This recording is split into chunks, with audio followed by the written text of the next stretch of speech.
Robert Sapolsky is a neuroscientist at Stanford, and he talks about a study with two rats, and they're both on a treadmill. So researchers can now put rats on treadmills, which I find hilarious. One rat number one, he could get on the treadmill whenever he wanted, and he could run as far and as long as he wanted to on his treadmill. And rat number one, because he was free, he got all the benefits of a good workout. He got high dopamine uptake, he got lower cortisol, and I think he was just having a general great time. Now, rat number two was also on the treadmill, but his treadmill was tied to rat number one, so he had to run whenever rat number one ran. And he had to go as far as rat number one went, even if he didn't want to or didn't feel like it that day. Rat number two exercised just as much as rat number one in the same exact way, but he had higher cortisol, no dopaminergic or dopamine activity, or at least less. And we can't study this in rats yet, but it was probably full of resentment.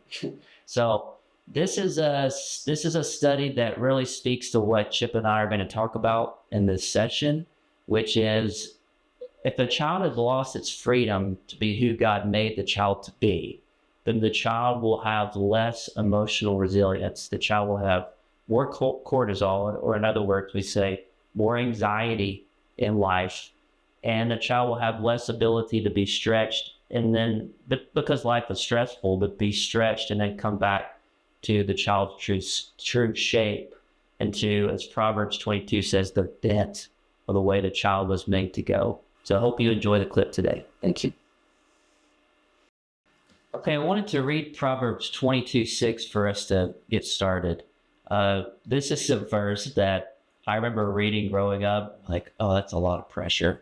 I felt it as a kid, like, oh, I got to stand up to this and work this out. Yeah. And now, reading it, I feel the pressure as a parent. But the Proverbs 22:6 says, train up a child in the way they should go, and when they are old, they will not depart from it. Yeah.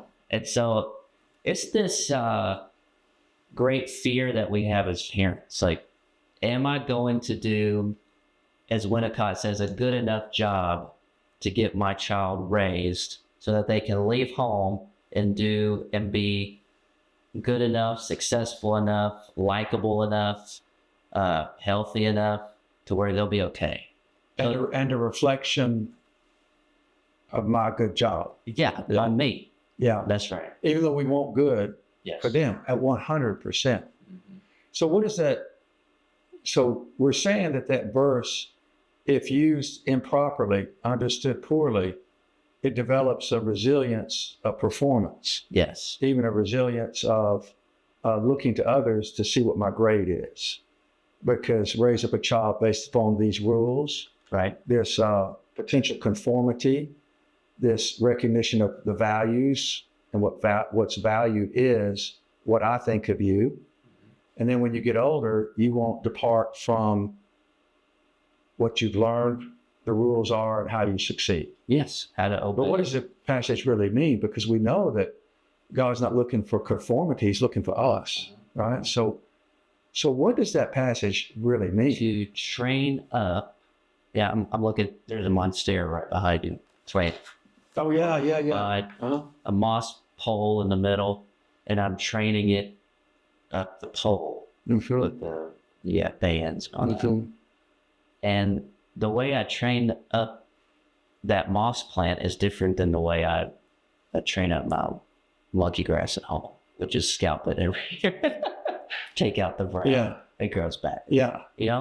And cut it down. Yeah, cut it out. Like, I just want to see a clump. Right. And then it grows back every year. Yeah. So to train up a child is to notice their bent towards how God made them. As you say, the 0.1%. Yes. Of what we are different. Yes. We're pretty much the same. Yes. And really and truly, Psalm 139, Yes. It literally says that I make each individual, it doesn't literally say that, but the meaning, the reference point is, I make every individual very specifically knitted together, almost like in my rocking chair, I'm knitting each one with the thoughts of what they're going to have. Like, your grandmama sits there knitting. She's thinking about you all the time. And she's thinking about you wearing that scarf, or she's thinking about you wearing that sweater or that afghan. And she's contemplating you, and she's picturing your face and picturing how you're going to wear it, picturing what you're going to look like, and picturing being with you. Like she's casting a vision of love in her doing, but she's casting the vision of something you can have internally. And so when we start talking about that passage of resilience, well, that passage gets turned into, if you follow these rules and practice this role and read from this script, you're going to wind up having this result. It's an equation. It's not a life. Okay, yes. And so resilience, what we're really wanting for our children, we're wanting them to have inner strength, not just external capacity to use their wills to perform a certain way so they're a reflection of something. We want them to be a reflection of who God made versus a reflection of what they were turned into. Because that passage, you said that you train this vine, you're training that vine, you're helping that vine do what it's really made to do. Yes, which is to go up. To go upward. And yet, if it's not help, you're helping it go where it's made to go. Like literally. It literally falls over without being tended to versus controlled. And so that passage, literally, its literal meaning really is like raise up a child based upon the bent of the limb. In other words, follow the path that it is created to follow. Musician, reader, introvert, athlete, coordinated, tender, giving, merciful. I mean, you raise up what you can smell and see as the character of the child. And when the child is old, a beard, which is really like a late adolescent, right? The child will not depart from who God made. So it's inner strength. It's living from the inside out. And we often make the mistake, we read the passage as you should do this versus you can have this for your child. But it's going to require something that we as parents really struggle with. And it's like helping the child not conform, but helping the child have integrity or integrate their insides to be able to tolerate living in a tragic place. Like, we've talked so many times before, we want them to face that it's a world of laughter and joy. It's also a world of tears and sorrow. You got to have both. The Psalms are full of grief and celebration, but they're always about needing from the inside out, needing God, needing connection, needing others, needing help, needing to return to laughter, needing for the sorrows to end. So it's a world of laughter and a world of tears, a world of hope and a world of fears. And if we have parents, and if I'm a parent who can live in that pain, then it turns into there really is so much that we share that we can become aware it's a small world after all. In other words, the child can follow the parent because the parent is practicing being human well from the inside out. Yes. They can laugh, they can cry, they can hope, and they can also be afraid, which means take them to being in need. So parents, if they're practicing being human well, believe it or not, that's raising the inner resilience of the child because the parent is giving the child permission to be human, which means to reach for strength, to reach for faith, to reach for courage, to reach for healing, to reach for comfort, to reach for somebody to walk beside me, to help me through this place so I can get to where that vine is made to go. And it's just an amazing thing. So it's amazing. Parents raise resilience by knowing how to be emotional. That's how it is. Parents raise resilience in a child by knowing how to be emotional, to know how to face life on its real terms, which has laughter in it and tears in it. I think that's so important because I would take this verse so often. And it really intoxicating. As if I get this right, my child will not have to face the terms of life, which are it's tragic and it's beautiful and faithful, but you don't have to do as much of it. Yes. If you get it right. Yeah. Get it right. Yeah. And if I see it just right, I fit the puzzle pieces, Mm-hmm. then there will be less sadness and Yes. less falling. Yeah. And what we're doing, what we do with that verse, we fashion this computer chip. And we're trying to find some place in the opening of a child's world, in their ear or in their eyes, or make them swallow it. And this computer chip is, you're going to have a life that I never had to live, or you're going to have a life that I had to live. And we're trying to find a way to get them to escape having to develop resilience. Yeah. I mean, resilience can become, I'm not going to let you get to me, performance. Or resilience is the inner strength that of grit, of like, I'm going to keep hoping, yet I'm going to hurt in this like crazy. Yeah. And so we end up robbing a child of the development of resilience because we're creating conformity. We're creating appearance. And a parent has to be able to tolerate pain.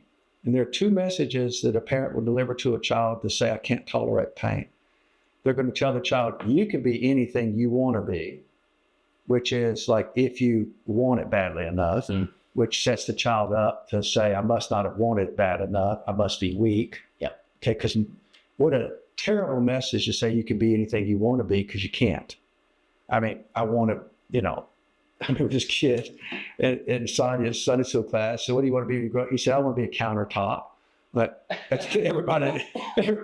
But see how creative. Yeah. I mean, it was nuts, right? It was like, you want to be a countertop. It's a free. It's like, what would a countertop do? Yeah. Well, it holds things on top and people sit around. He had an explanation for wanting to be a countertop. I'm in the middle of everything. And then it gets to be cleaned up. I mean, it gets to be shiny. He was really being creative and after something that could easily have been mocked. Totally. You want to be more than that. So we go to the extreme to avoid feelings, and there's no computer chip that we can put in a child's head that can rob the child of having to live in life.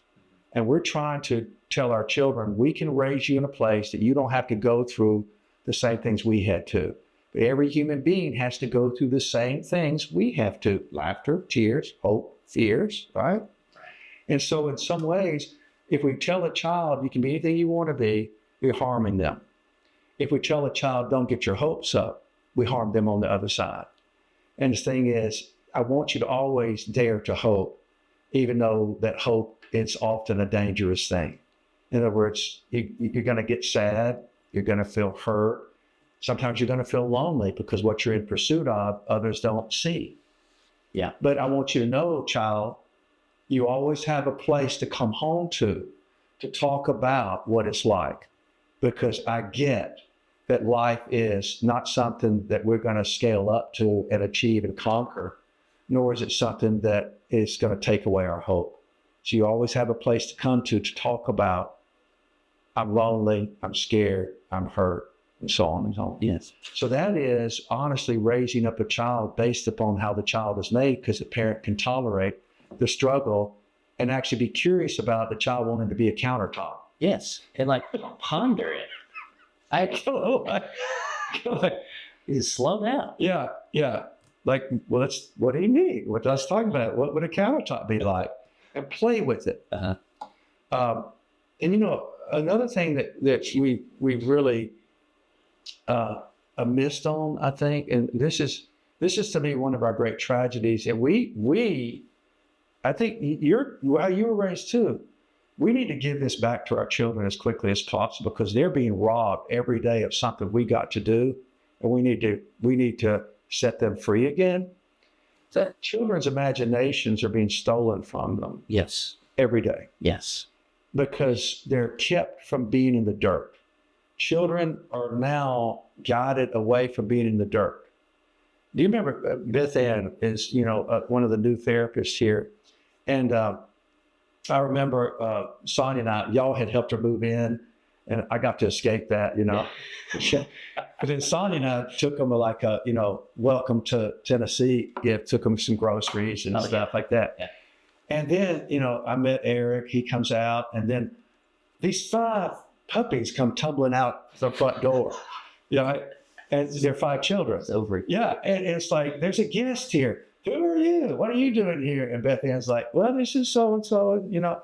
And before I know it, there's a beautiful little yard there. It's just, fescue's really nice and soft. All of a sudden, they're tumbling around in the grass.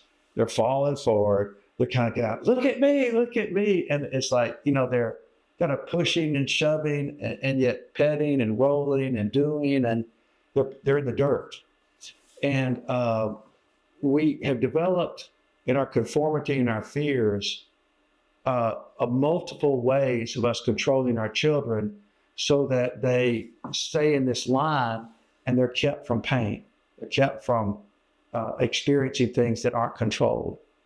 And so they're not allowed to go into the dirt and dig in the dirt and vent out of the mud and be creative and develop resilience and frustration tolerance, and they're not being watched. You know, they're just free. Do you remember is it Berenstain Bears? Mm-hmm. Those books, the children's books? All the dads saw that their children were out in the field playing baseball. And they'd invented a baseball game, and they were playing, they were laughing, and then they'd go home for lunch. And then the dad said, hey, here's what we need to do. We need to raise these boys. These boys are gifted. We're going to turn them into a team, and we're going to send them to the pros, and we're going to compete with other local counties, you know, whatever. And so they're all in line, and they're learning the discipline of the game, which is all good. But then what happened was the dads showed up for practice one day, and none of the kids were there. So like, these kids are losers. What's wrong? They don't want it bad enough. Exactly. They don't want it bad enough. Mm-hmm. And then they started looking for them, and they went back to the original place where they found them, down in a little valley area, and they were having the time of their lives. They were playing the same game with tremendous exuberance, with wanton abandonment. They're sliding in the dirt, celebrating home runs. He's kind of playing with each other about, you can do this better than that. They were, catch the ball, screaming. They were like those 5 puppies that rolled out of Beth Ann's house, you know, when I met Eric. And it's like, they were like the Berenstain Bears kids. They were kept safe. Yep. They were guided. But they were free to learn, from skinning their knees, knocking their heads into each other. I'm not talking about children being harmed, because some of the stuff. Yeah. It's just, some of the stuff we don't. Yeah, it's both and. Yes. I mean, beautifully, right now we know the harms of society more than we ever have before. There are dangerous people out there. And yes, there are a percentage of children who ride their bikes and don't come home. Horrifying. But there are more places go ride bikes within the parents' observation, where they can go skin their knees and not be told they're okay, but say, I know that hurts. Oh, I remember I skinned my knees. Oh, it hurts so badly. Come here. And then as soon as they're reconnected, they want to go back out into the dirt. Yes. And we're robbing children of the dirt because we're taking away their imaginations, because we're taking away their struggle. Yes. It reminds me of some of Jonathan Haidt's writing and his speaking. He collects research on emotional resilience in kids right now. And he said one of the things we're missing in society is, from parents to kids, is we're not letting our kids interface with their fear. They're never in risk. And so as they grow into adolescence, they don't know how to deal with true fear, because they haven't faced it as much as we did growing up. And true sorrow. Absolutely. And believe it or not. And the sorrow that comes from risking. Yes. And the true joy of knowing they built something that they saw in their imaginations. And we see a mud pile or just a like they out on the beach or building a sandcastle. Or we see just, buckets of sand.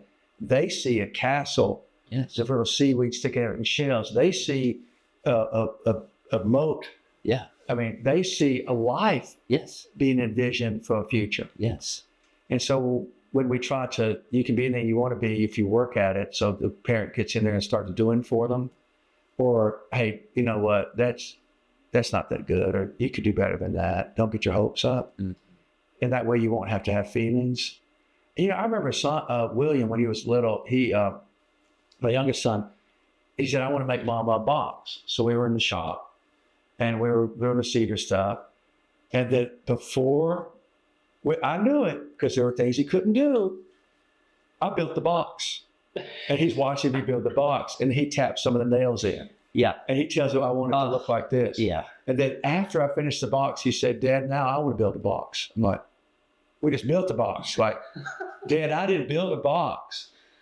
And so what I did after that, because he got to see how a box was built, I cut the wood out for his safety, but he sanded it, he nailed it, he drilled the holes in it, he shaped it, he formed it, and then he made marks on it. He found an old mirror and glued it to the bottom of it, inside it, so that when she opened the box, she could look in and she see a reflection of the jewelry that was in it. And so I learned a lot that day.